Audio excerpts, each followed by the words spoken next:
because there's a lot of like BS in the hair industry, especially when it comes to, I don't know, information surrounding products, ingredients, what's safe, what's dangerous, what can give you cancer, what can cause hair fall. Like, in your opinion, what is like the biggest myth or the biggest lie that you've heard that you're like, don't believe this? This is total BS. Man, it's tough. Like specifically, Yeah, like, do you have a specific example of like someone sent you an article or you read a Mhm. headline that you're like, dude, this is just such a lie, and then people are sharing it and they're spreading like a bunch of misinformation? What Mhm. do you have any of those instances that have happened? Well, the first one that pops to my head, I think you're quite familiar with, which is the sulfate argument, or the sulfate rather the anti-sulfate movement, right? Yeah, There's define a that for people who might not know. Yeah.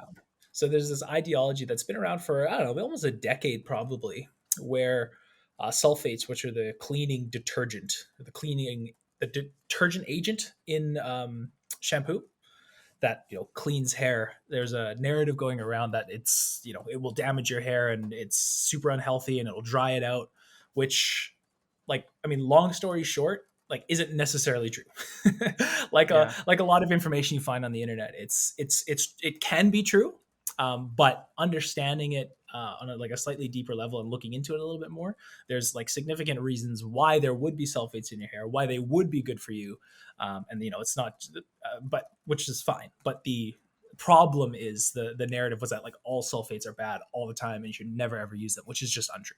yeah. I used to be in that camp actually. I you made a reaction video to one of the videos I published that I said, 5 ways you're damaging your hair and you don't even know that you're not even aware of.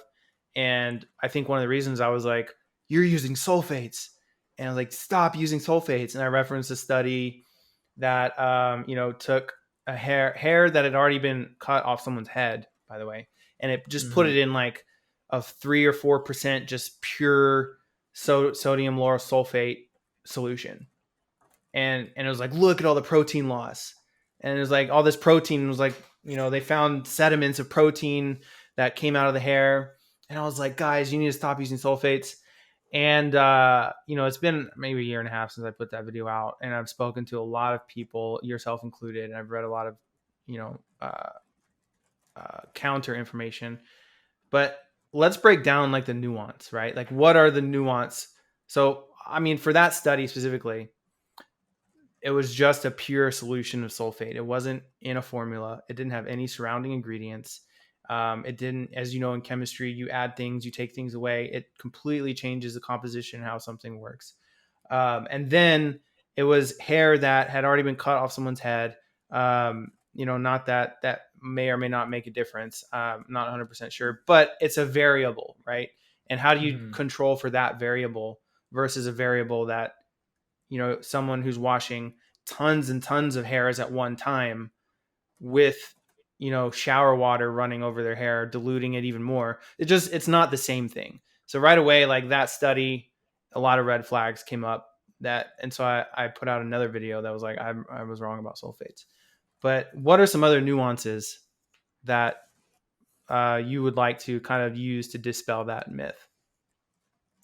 Dispel the myth about sulfates Sulfates, specifically. sulfate blanket statement, sulfates are bad. Well, I think it's kind of shifting the understanding. It's like understanding that hair is like very very different for like most people. It's very very rare that you'll find two people with the exact same head of hair. Um, and it can literally go all the way down to like skull shape, right? How much surface area do you have on the top of your head? If you guys have the exact same hair type but a different surface area, it's going to appear and feel and require different a different approach, right? So when it comes to like formulations of products, it's you can only ever there's never one product that works for everybody. It's like this amazing miracle product, and the reason is because I mean hair products are designed to target specific things, whether it's volume in your hair, like Blue Mond's Ascend Volume Cream. You know, Yeah. um, if it's dryness or frizz, there's formulations in products that are designed to address those things. And if you put that on a head of hair that doesn't need that or has an entirely different response, that doesn't necessarily mean that that product's not right for that hair, but it's going to do something completely different. Right. And it's just, I think it's easy to say like, oh, I have this hair, this product says it's going to fix this. It's like, I mean, that may be true, but there's a lot more going on behind the scenes that you can look at that will give you more information on what the product is and how you can use it and whether or not it would be like a good long-term product for you or anybody else.